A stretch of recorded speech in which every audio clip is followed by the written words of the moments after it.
एक दिन एक बुजुर्ग डाकिये ने एक घर के दरवाजे पर दस्तक देते हुए कहा, चिट्ठी ले लीजिए। आवाज़ सुनते ही तुरंत अंदर से एक लड़की की आवाज़ गूंजी, अभी आ रही हूँ, ठहरो। लेकिन लगभग 5 मिनट तक जब कोई न आया तब डाकिये ने फिर कहा, अरे भाई, कोई है क्या? अपनी चिट्ठी ले लो, मुझे और बहुत जगह जाना है, मैं ज़्यादा देर इंतज़ार नहीं कर सकता। लड़की की फिर आवाज़ आई, डाकिया चाचा, अगर आपको जल्दी है तो दरवाजे के नीचे से चिट्ठी अंदर डाल दीजिए, मैं आ रही हूँ, कुछ देर और लगेगा। अब बूढ़े डाकिये ने झल्लाकर कहा, नहीं, मैं खड़ा हूँ, रजिस्टर्ड चिट्ठी है, किसी का हस्ताक्षर भी चाहिए। तकरीबन 10 मिनट बाद दरवाज़ा खुला। डाकिया इस देरी के लिए खूब झल्लाया हुआ तो था ही, अब उस लड़की पर चिल्लाने ही वाला था। लेकिन दरवाज़ा खुलते ही वह चौंक गया और उसकी आंखें खुली की खुली रह गईं। उसका सारा गुस्सा पल भर में फुर हो गया।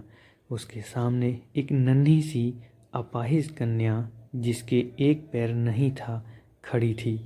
लड़की ने बेहद मासूमियत से डाकिये की तरफ अपना हाथ बढ़ाया और कहा, दो मेरी चिट्ठी। डाकिया चुपचाप डाक देकर और उसके हस्ताक्षर लेकर वहाँ से चला गया। वो अपाहिज लड़की अक्सर अपने घर में अकेली ही रहती थी।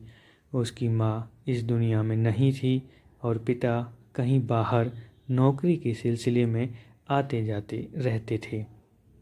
उस लड़की की देखभाल के लिए एक काम वाली बाई सुबह शाम उसके साथ घर में रहती थी, लेकिन परिस्थितिवश दिन के समय वह अपने घर में बिल्कुल अकेली ही रहती थी। समय निकलता गया। महीने 2 महीने में जब कभी उस लड़की के लिए कोई डाक आती, डाकिया एक आवाज़ देता और जब तक वह लड़की दरवाजे तक न आती तब तक इत्मीनान से डाकिया दरवाजे पर खड़ा रहता। धीरे धीरे दोनों के बीच मेल जोल और भावनात्मक लगाव बढ़ता गया। एक दिन उस लड़की ने बहुत गौर से डाकिये को देखा तो उसने पाया कि डाकिये के पैर में जूते नहीं हैं। वह हमेशा नंगे पैर ही डाक देने आता था। बरसात का मौसम आया। फिर एक दिन जब डाकिया डाक देकर चला गया तब उस लड़की ने जहाँ गीली मिट्टी में डाकिये के पाँव के निशान बने थे, उन पर कागज़ रखकर उन पाँवों का चित्र उतार लिया। अगले दिन उसने अपने यहाँ काम करने वाली बाई से उस नाप के जूते मंगवा कर घर में रख लिए। जब दीपावली आने वाली थी, उससे पहले डाकिये ने मोहल्ले के सब लोगों से त्योहार पर उपहार चाहा, लेकिन छोटी लड़की के बारे में उसने सोचा कि बच्ची से क्या उपहार मांगना, पर गली में आया हूँ तो उससे मिल ही लूँ। साथ ही साथ डाकिया ये भी सोचने लगा कि त्योहार के समय छोटी बच्ची से खाली हाथ मिलना ठीक नहीं रहेगा। बहुत सोच विचार कर उसने लड़की के लिए 5 रुपए के चॉकलेट ले लिए। उसके बाद उसने लड़की के घर का दरवाज़ा खटखटाया। अंदर से आवाज़ आई, कौन? मैं हूँ गुड़िया, तुम्हारा डाकिया चाचा, उत्तर मिला।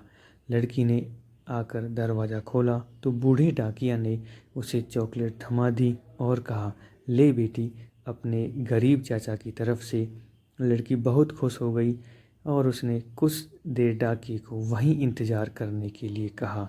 उसके बाद उसने अपने घर के एक कमरे से एक बड़ा सा डब्बा लाया और उसे डाकिये के हाथ में देते हुए कहा, चाचा, मेरी तरफ से दीपावली पर आपको यह भेंट है।